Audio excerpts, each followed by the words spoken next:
সংস্কারই আগে চাচ্ছি, কারণ নির্বাচন হলে আগে কোন পার্টি বা কোন দল এসে আমাদেরকে আবার এসে মানে কোন দল ভোটের কারণে আসবে, তারা কি কেমন হবে না হবে সেটার উপর কোনো আইডিয়া আপাতত বর্তমান মানুষের মধ্যে নেই।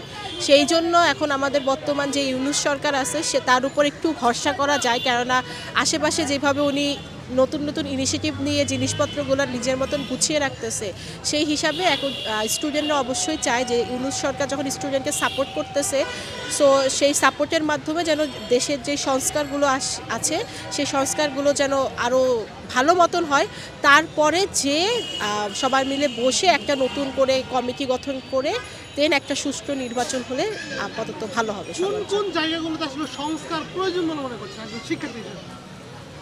অবশ্যই লেখাপড়ার দিকটা সবার আগে তুলে ধরতে হবে, কেননা আমাদের বাংলাদেশের কারিকুলামে অনেক ল্যাকিংস আছে। কেননা আমরা স্টুডেন্টরা টিউশন পড়াই এখন, আমাদের ক্ষেত্রে আমরা যখন 4, 5, 6-এ ছিলাম যেই সব বেসিক জিনিস আমরা জানতাম, এখনকার সেই স্টুডেন্টগুলো সেই বেসিক লেভেলের জিনিস জানে না, কারণ ওদের বোর্ড বইয়ে হচ্ছে এরকম করে জিনিসগুলো হাইলাইট করে তুলে ধরে নাই।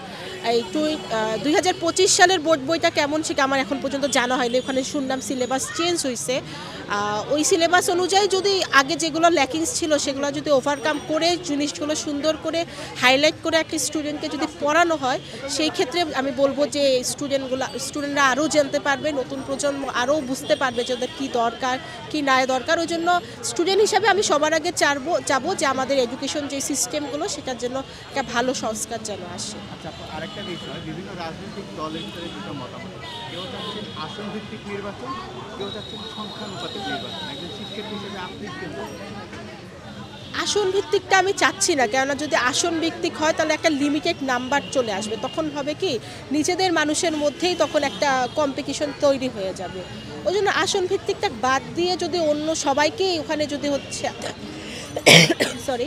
ওখানে যদি যখন সবাইকে এসে চান্স দেওয়া হয়, ওখান থেকে অবশ্যই ভালো যে লিডারশিপ হিসাবে ভালোভাবে লিডারশিপটা মেনটেন করে রাখতে পারবে, ধরতে পারবে, তাকেও অবশ্যই সুযোগটা দেওয়া উচিত আমার মনে হয়।